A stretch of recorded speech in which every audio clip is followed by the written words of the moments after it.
आपको लिए चलते हैं लद्दाख, जहां पर लेह में जिस तरह से कल हमने देखा हिंसा हुई, जिस तरह से कई लोगों के घायल होने की खबरें आई, 59 लोग घायल हुए, 4 लोगों की मौत हुई। इस पूरे मामले को लेकर अब सोनम वांगचुक जो पर्यावरणविद है उनको इसके लिए केंद्र सरकार ने जिम्मेदार ठहरा दिया है और साफ तौर पर यह कह दिया है कि जिस तरह की ये हिंसा हुई है इसके पीछे वही जिम्मेदार है। पत्थरबाजी भी इसमें हुई थी और जिसके बाद उन्होंने खुद ये अपना अनशन तोड़ा था। 15 दिनों से भूख हड़ताल पर वो बैठे थे। इसके पहले भी लगातार 2019 से ही वो सक्रिय हैं। लद्दाख को पूर्ण राज्य का दर्जा देने की वो मांग कर रहे हैं। साथ ही लद्दाख में जो एक लोकसभा की सीट है उसको बढ़ाने की बात वो कह रहे हैं। 6वीं अनुसूची में लद्दाख को शामिल करने की बात वो कह रहे हैं। मेघालय, मिजोरम, असम पहले से ही 6वीं अनुसूची में शामिल है, लेकिन वो चाहते हैं कि लद्दाख को भी इसमें शामिल किया जाए। पीएम मोदी को भी इसके पहले वो ज्ञापन दे चुके हैं। आने वाली 6 तारीख को एक बार फिर से एक बैठक होने जा रही है। लेकिन जिस तरह से कल पूरी हिंसा हुई है उस पूरे मामले को लेकर केंद्र सरकार ने सीधे सीधे उनको जिम्मेदार ठहराया है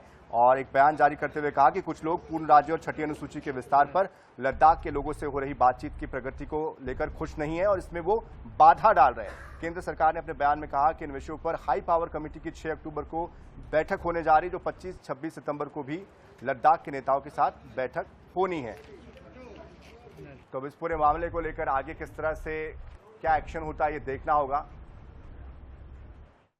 ये चीजें सारी चीजें दिखला देती है कि एडमिनिस्ट्रेशन बुरी तरह से कुचलने के, ताकत के बेजा इस्तेमाल करने के और गोली लगाने के, वो पुरअमन तरीके से पीसफुली उस प्रोटेस्ट को हैंडल करने के बजाय, समझाने के बजाय, सीधा जब जवान उग्र होने लगा, प्रोटेस्ट उग्र होने लगा, तो सीधे शूट की।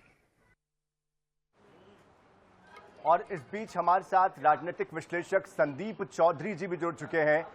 संदीप जी, इसके पहले सोनम वांगचुक पहले ही खुद अपने समर्थकों से वीडियो के जरिए ये अपील कर चुके थे कि ये हिंसा वो छोड़े, ये तरीका ठीक नहीं है, बेवकूफ़ी है ये।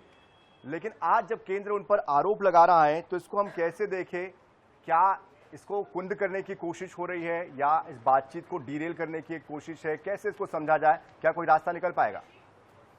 देखिए, बिल्कुल इसका एक रास्ता तो निकलता है और रास्ता निकलता है बातचीत से। सोनम वांगचुक लंबे समय से इन चीजों के लिए, इन अधिकारों के लिए लड़ रहे हैं।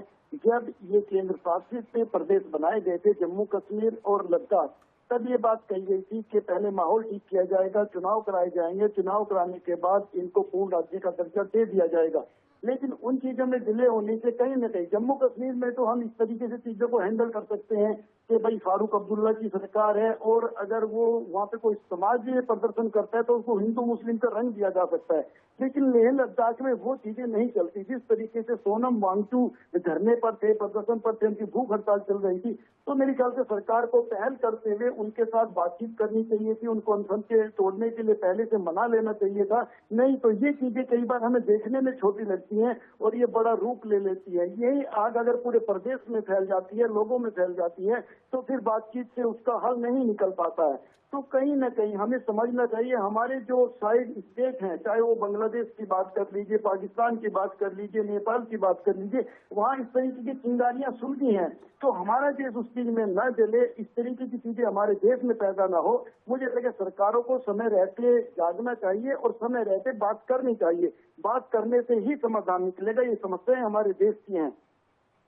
बिल्कुल जाहिर सी बात है, बात करनी चाहिए, लेकिन 6 साल से लगातार बातचीत की कोशिश हो रही है, रास्ता नहीं निकल रहा और इसलिए शायद सोनम वांगचुक जो है वो इस तरह से मजबूर हुए कि 15 दिनों से भूख हड़ताल पर है, तब जाकर भी आगे कोई बात नहीं बनी। तो अब इस तरह के मामले सामने आ रहे हैं उनके समर्थकों के ऊपर और बाकी लोगों पर। बहुत शुक्रिया आपका हमारे साथ जुड़ने के लिए।